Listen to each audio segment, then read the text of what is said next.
There's a special kind of pride that you feel deep down inside, a strength that seems to thrive in Lima, Allen County.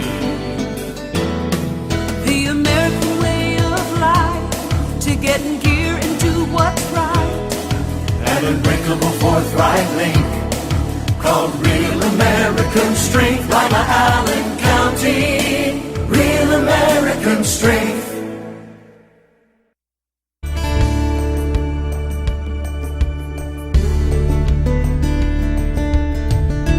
Keeping you up to date with what's happening in your community. Community Focus on GTV2. Thanks for joining us today on Community Focus. I'm Anne Decker, and Jill Ackerman is here today. She is the superintendent of the Lima City Schools, and there is a busy month ahead of you for March. March is a busy month for us, and it's very busy academically, as every month is, but we will embark on the Ohio graduation test beginning the week of March 11th. That is for all 10th grade students at Lima Senior High School, and the Ohio graduation test is a requirement for graduation. There are 5 tests involved: reading, math, science, social studies, and writing, and students have until their senior year to pass all 5 tests to be able to graduate, to have that diploma. But it's important for kids to try to pass it on that first attempt, and many of them do. But it is a big month, and it's what we work for all year long to be able to get them to be successful with this. So it's a nail-biting, exciting time for us. What are you doing specifically in the last few days leading up to it? Well, in some of our programs, we will do some boot camp kind of things and sort of a last-minute plug on skills that maybe kids feel that they need additional assistance with, you know, and tutoring programs and things like that. So a lot of it is really just talking about the importance of the test itself, rest up to that point, trying to minimize evening activities during that week for them, making sure they get to bed early. We know high school students like to stay up late, just taking their time to finish the test and do their very best on it so that they can just get it done that first attempt and not have to worry about it through high school. Should mom and dad be doing anything to help the kids besides getting them into bed at a reasonable hour? Parents can go to the Ohio Department of Education website, which is ode.gov, and they can look at sample tests from the past and look at the types of questions that are asked and maybe get a feel for what that test looks like as well.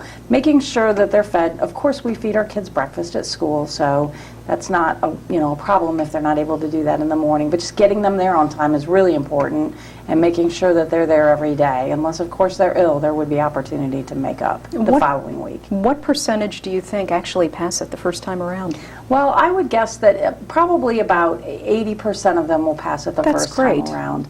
Kids tend to struggle in the area of science, most kids really across the state. So we will offer the test again for the seniors who haven't passed it yet, and then they will be able to come in the summertime and take recovery classes and take it again in June as well. So there are plenty of opportunities. Lots of opportunities. Okay. Sure. And then we wrap up the third estimate on March 20th. Which is? The third grading period for the school year. Already? So grade cards will be issued again already, and then we'll be going into that fourth and final 9-week period for the school year. So it's really important for parents to know where their kids are at, try to find out what kinds of things they need to be really focusing on that last 9 weeks, and we'll be wrapping it up at the end of May for the summer.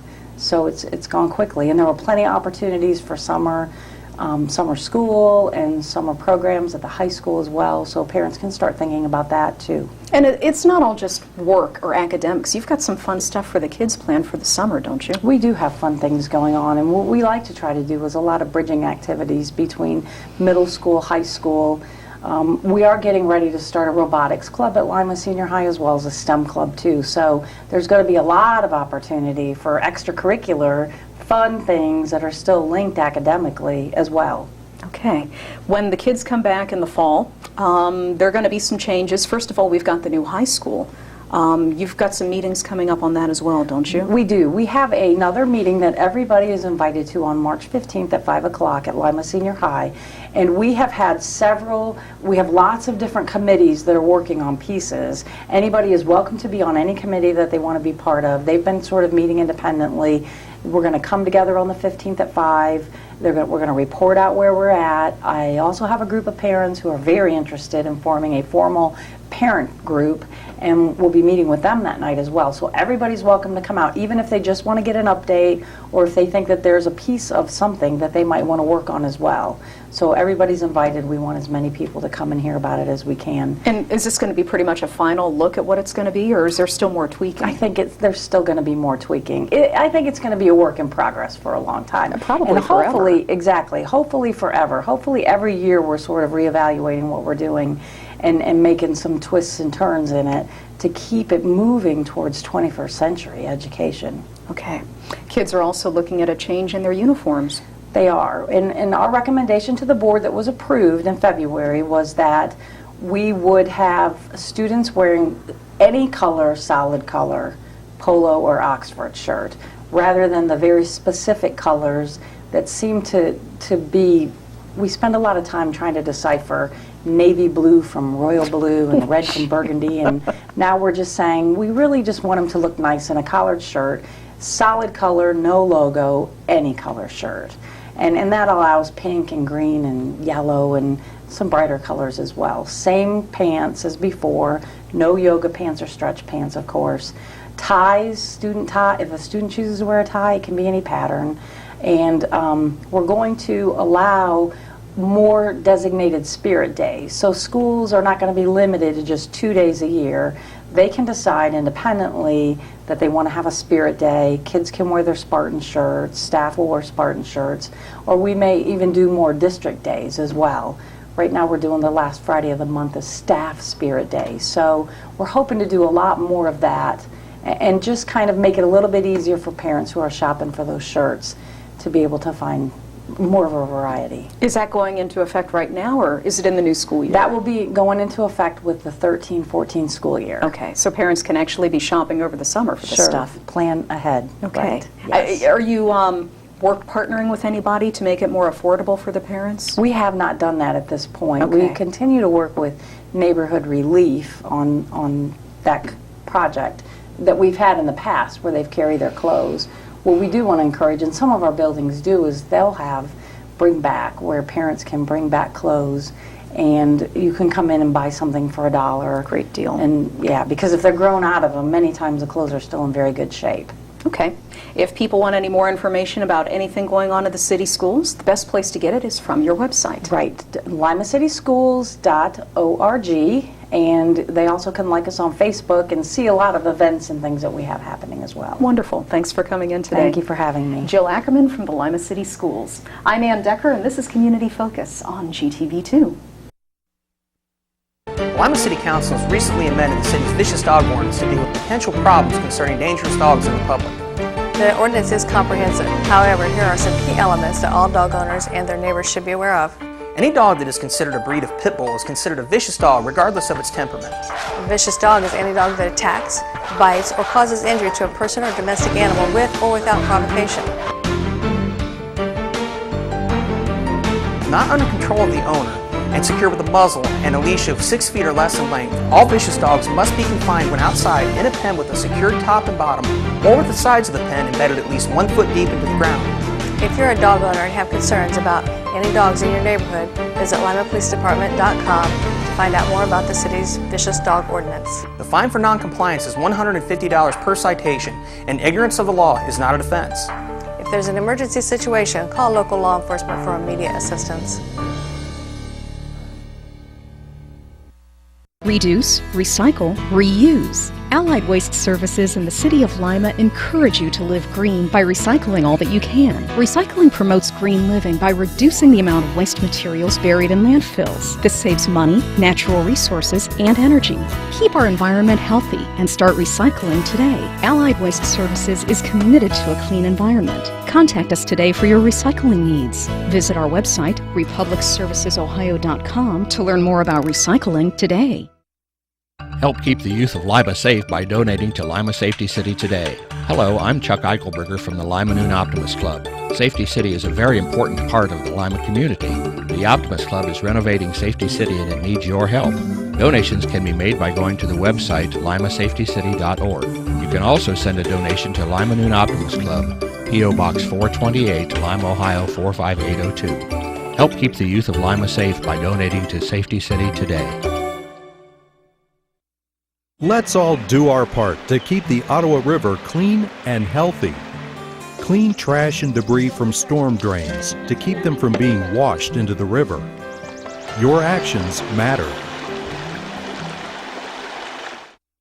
We're back on Community Focus. I'm Anne Decker. If you are into team sports, the Lima City Parks are the place to be. And here in the studio today to give us all the details is Lima's Parks Director, Ric Stolly. Thanks for joining us. Good morning. You have just wrapped up basketball and you're getting ready for what?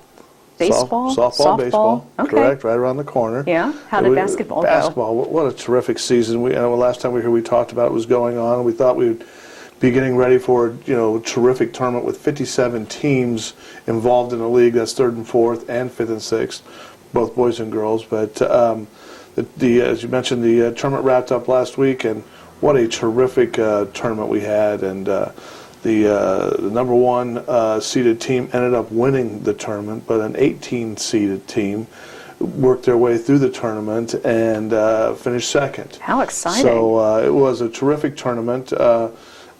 So we were very pleased with the league and all the great things that happen with team sports and understanding commitment and still involved with that whole championship drive. But there's again, we are a recreational league, and it's learning and understanding and all the cooperative efforts that go with that. So thanks to all the people who help volunteer with coaching and getting involved with the use, of course, of Lima City Schools for some of our sites. Again, Bath, Elida, Lima Catholic Schools, Temple Christian. It's quite a league, and it's developed to be the league of the county, and we're very pleased to be a part of that. What do you have to offer the kids in terms of baseball and softball? Well, we're starting the registration now, and the baseball and softball kind of reflect what basketball is doing. And actually, we modeled our new basketball league after softball and baseball, and that is boys and girls. Primarily, the girls are in softball, 3rd and 4th, 5th and 6th, and then our boys are 3rd and 4th. That's the minor league, and 5th and 6th in the major leagues for baseball. So again, pretty much the same folks are involved with the tournament or with the league, and that'll start May 6th. But registration is going on now. Then practices will begin in April as the weather starts to warm up, we hope, and then we'll start league play May 6th, and that'll go through mid to late June with the tournament. Trying to wrap everything up before the 4th of July. So kids have a little bit of time to go and do and have some summer fun and enjoy the family outings and things like that. But play 2 times a week, and then of course the tournament. So it's about a 8 to 10 week league again for baseball and softball for the kids. And again, it's any kid. It's not just kids in the Lima City schools. Right. We sign up the Lima City school kids. Elida will sign up their kids. Bath will sign up their kids, but we put them all in a league. And I think last year we were close to 55 teams. Incredible. So we do all the scheduling with that and help that all come together with the help of some of the other schools. And then, when you think about it, there's very seldom is there a free baseball diamond or free diamond in the parks or surrounding areas most of May and of course pretty much all of June. So that's terrific. It's great to get the kids out there and enjoying the game of baseball and softball.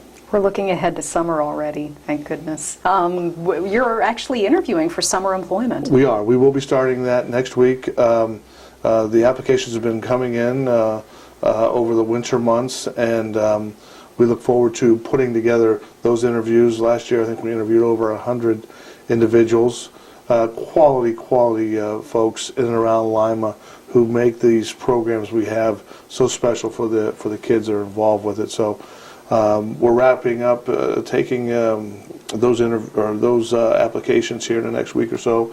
We are beginning to schedule some interviews with people.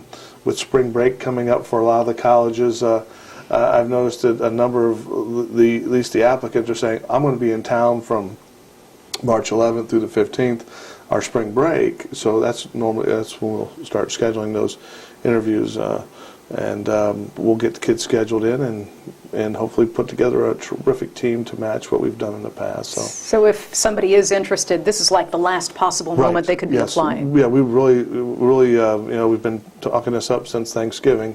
Get in and get your applications in, and then we'll start the interview process here in the next 2 weeks. So when does all the summer fun start? Well, the pool is scheduled to open on June the 8th, and we're looking forward to, again, getting all those things in order for that to happen. People think sometimes just go out and turn the lights on and open the doors and it's ready, and we've got an awful lot to get done out there, in preparation for this summer pool season. And then the playground program, which is slated to begin June the 10th, and that's again an 8-week process. So we'll bring most of the colleges are now getting out in May, so our help will be here a little bit earlier than they have been in the past. So we'll get our orientation week done and go through all the process that we need to go through to help, again, solidify a terrific staff and get them well prepared for, the 8-week program that is the Lima Playground program. Okay. If people want more information about anything going on in the parks, do they just give you a call? They can call us at 221-5195, or you can check us out on our website at the City of Lima. And you can just Google City of Lima or pull it up. We have our own recreation page, and there's information there. And we've even added some things there with upcoming events, such as some of the runs that are going to be taking place. So all that going on, and we just keep trudging forward and hopefully understand people that understand the efforts that the staff has put together. It's just terrific. We look forward to a great summer, Ann, and again, we'll be back to talk about some of the playground things in the future. But get involved, pay attention, look at our website, and listen and watch for some of the mayor's press conferences, and we'll get you signed up and get you involved. It's a great place to spend the summer, that's for sure. It truly is. Thanks for coming in today. Thank you so much. You're welcome. Ric Stolly, Lima's Parks Director. I'm Anne Decker, and this is Community Focus on GTV2.